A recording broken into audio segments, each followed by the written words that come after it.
going to be talking about ethics and medical legal with AI. Here's my disclosures, which are nothing relevant to this.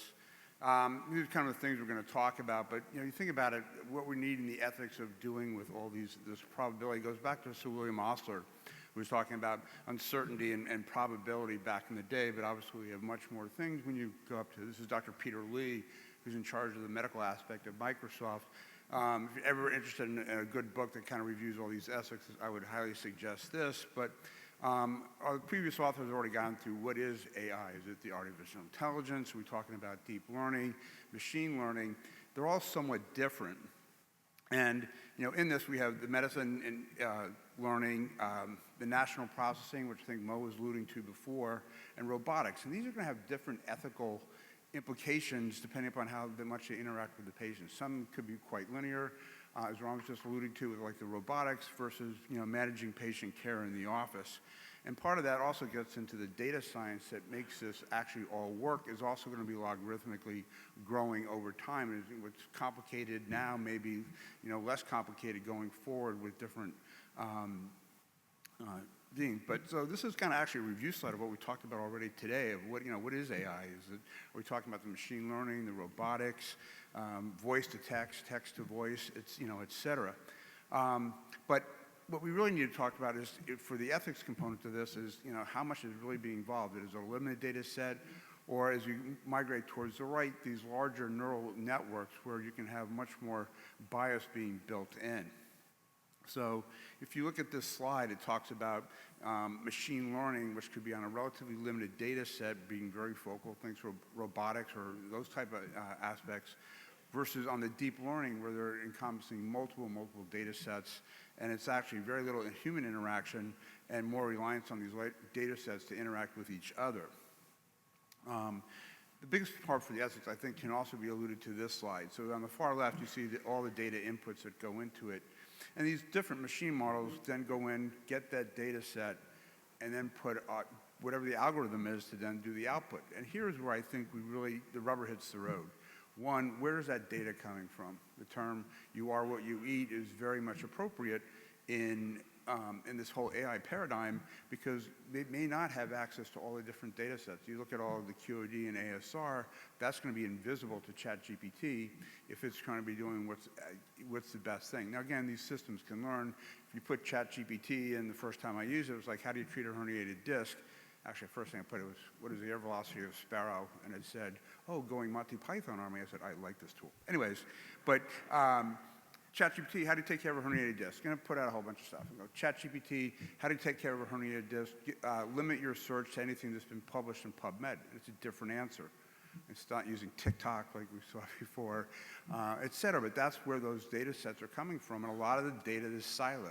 Certainly all the data that we have is somewhat siloed. All the data that's in United and healthcare and all those folks have all the different data. And the second part is the learning. So in that you go in, it has to be trained.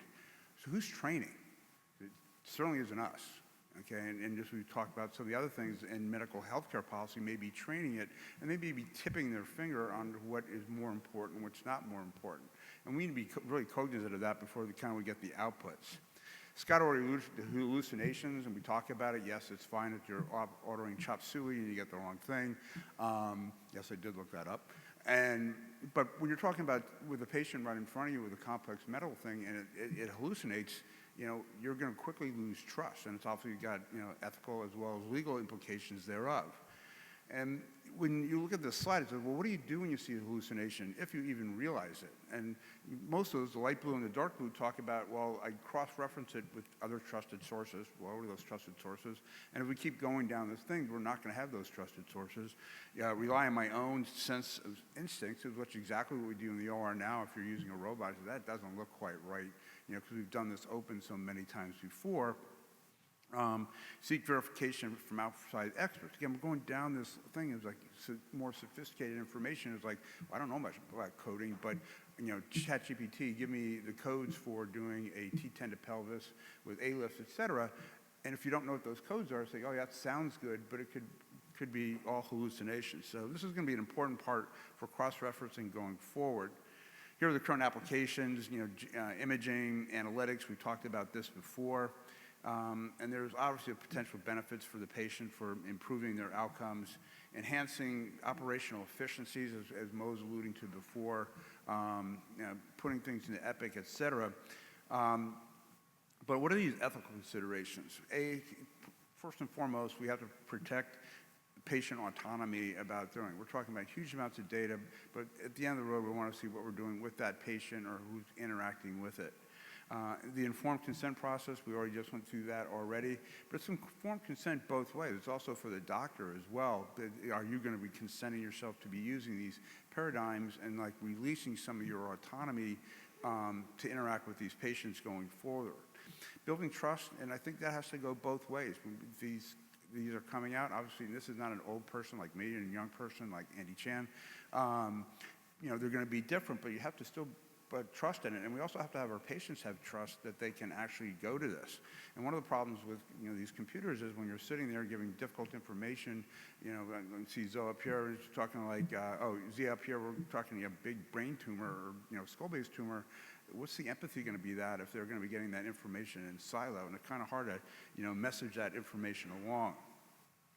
The impact of bias is huge. The databases that these large LLMs are getting from may not be from what's true here and may not be true in California, much less Africa and poor countries. Are they going to be using the same algorithms, and is it justifiable to say that's actually going to work? Is it equitable in its development? If we're using, again, who's doing that training? Is it equitable that they're doing it in completely non-biased fashion? And does it represent diverse populations? As I said earlier, if it's all on a small population that they did their training on, but it's not the population that you're being exported to, that's going to be difficult. There's huge privacy concerns. Some of this is very sensitive data. How is that going to be mitigated and pushed out? The privacy and confidentiality of the data that we have in our offices, is that going to go out to be largely training, and how is it going to be de-identified, which becomes increasingly more difficult. And there's going to be regulatory compliance. There's an FDA, I think there was like 75 different things that were put to the FDA, but only like half to one-third of them actually put in what their algorithm really is to do it. It was for a product, so it was a widget, but the AI that came to it was very kind of nebulous of where it came from. From the medical legal standpoint, this is also going to be huge. It's also very much evolving. The complexity is large. The accountability, again, just using a robot, robot doesn't, puts a screw in a different area. Is that because of me? I didn't, register the robot, or is that because the robot's got an inherent failure to it? Who's going to be liable for that? Is it the programming people that, put that in? And that's just for something relatively simple. Start getting into the whole diagnosis train of, cancer treatment with multiple medications, et cetera. That can be very difficult. So who's, quote unquote, whose fault is it? And unfortunately, as us as surgeons and clinicians, we're captain of that ship, which is a Navy term. We are the captain of the ship. And, but it's going to fall on us, but we have to figure that, we have to be cognizant of that when we start using these more advanced aspects. The regular importance of compliance, that, people are building these things, just like we saw Mo earlier, who's complying to the rules of how these things get put out, and then the overview.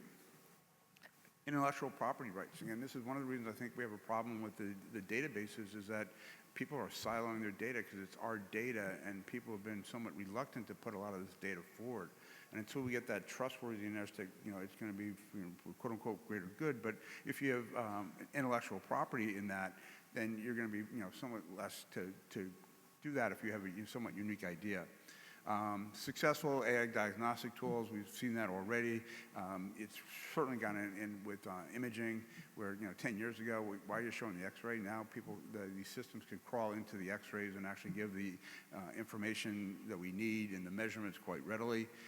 It's certainly going to be impacting patient care more, more and more. But the challenges are going to be these technological limitations. Is like we may have more. How are we going to implement this in a cost-effective fashion? Certainly some of these are being monetized. So it's all well and good to take your forms and put it in to send it to Aetna and on ChatGPT, But some of the other ones, which are then inherent within Epic or whatever EMR system you happen to be using, are going to be proprietary. So then you have to pay for that. So who's going to be paying for that? And for both on the physician side and for the patient side. So, and lesson learned from legal is the importance of thinking ahead of it. It's like, oh, what is going to happen when this, if this goes wrong? So I'll finish up. We needed to build ethical guidelines. And I think this is what our societies, and especially spine, et cetera, as these start rolling out, we need to start, taking pot shots out and say this is not working. Identify hallucinations earlier on, because once the code gets put in, it's going to promulgate itself, for eternity. We need to prioritize patient welfare. I mean, how it really affects the individual patient. This gets back to some of the problems of what happens with genetics. And genetics has been great, but what are you going to do with patient? Who's going to tell that patient when they get their profile that they're at risk for getting dementia or some other disease process, BRCA proteins, et cetera. So we have to think about how we're going to roll that out to the patients. Again, transparency and fostering trust are the main things for this. And balancing patient safety has to be paramount when we see these patients. Again, a lot of what these systems can actually measure is easy, but we have to help determine what is actually important for the patient. Thank you very much.